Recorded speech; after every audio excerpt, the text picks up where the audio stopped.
You and I think it was in the group chat. We were having this conversation about what to do if you're Creighton. the Dicks? Yeah, about Josh Dix, Yeah, right? yeah. Because That was us. I do think it's super interesting. Very stark contrast from Matty D and young Jakob. Yeah. Yeah, in terms of how they felt about him. I was on Jacob's side though. Yeah. A little more dynamic than he gets credit for. Dix? Yeah. Yeah, and he's incredibly efficient. Yeah. Now Not as because he's going to cost a ton, and sure. I think that's why it's KU, Creighton, and Kentucky. Yeah. But I don't know anything. Well, he spent 2 days in Lawrence. If I had to guess, it's either KU or Creighton. And I think Creighton went to go see him. I think Kentucky's too far away. I agree with Mom. Yeah. Yeah. I think it's KU or Creighton. Yeah. Although Kentucky can write the biggest check, probably. Yes. And that money can go a long way with what his personal life. 100%. And I don't think the offers are going to be so different that that's the deciding factor, but I don't know. Like, I think KU and Creighton will both make competitive offers compared to whatever Kentucky's offering. And you're happy with Freeman? I think it's great. I think he's a great fit. I know.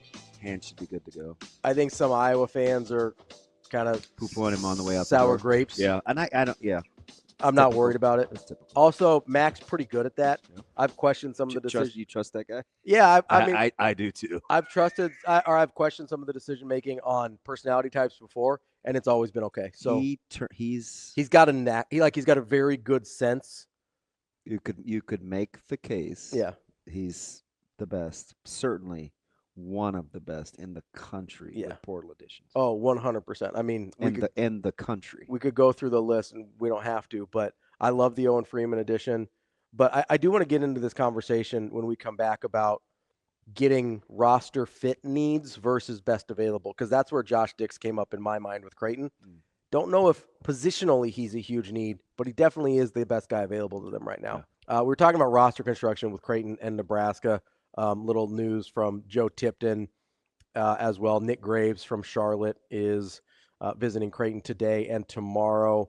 He is a point guard, 6'3", which I like. You know, I like a little bit bigger guard, and averaged almost 18 points a game last year. So that would be a big get for Creighton. But we were talking about Josh Dix earlier, and it kind of brought up, you know, because if you're, as you said, Josh Dix is going to be expensive. He's one of the most attractive portal options in the country. And so I kind of got into this, and I know Creighton's more papered up than people think, but I kind of get into this conversation about that, right? At some point there is a limit, right? So are you going to go spend X number of dollars on Josh Dix and then still go get a point guard? I don't know. Maybe they are. Maybe they aren't. I know Owen Freeman wasn't cheap either. And so I go, okay, if I'm looking at Creighton and I say, hey, I can spend one more, we'll call it a max contract spot for lack of a better term, right?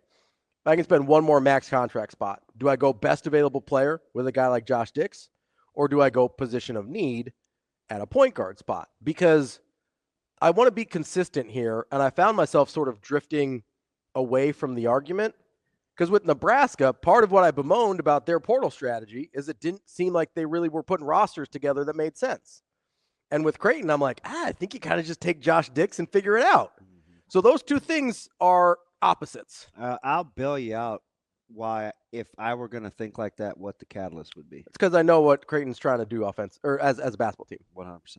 Right? Yeah. You just trust what the picture's supposed to look like. 100%. Yeah. And so if Max says, hey, I can make these guys fit the picture, or I can change the picture just enough to fit these guys' skill sets. Yeah, and look how he's pointing in folks' face that thought he had too many fours, right? Yeah.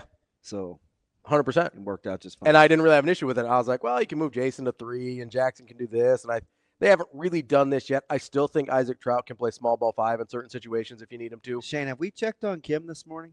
Because I think we need to check on Kim. For Mason? Yeah. Yeah, I mean, Mason ironically sort of helped him out in terms of just yes, it did. The rotation is just, now it is what it is, right? With congrats to Mason going to Murray State with his uncle Ryan. And honestly, I was a big Mason Miller guy it's a good fit too. A long time.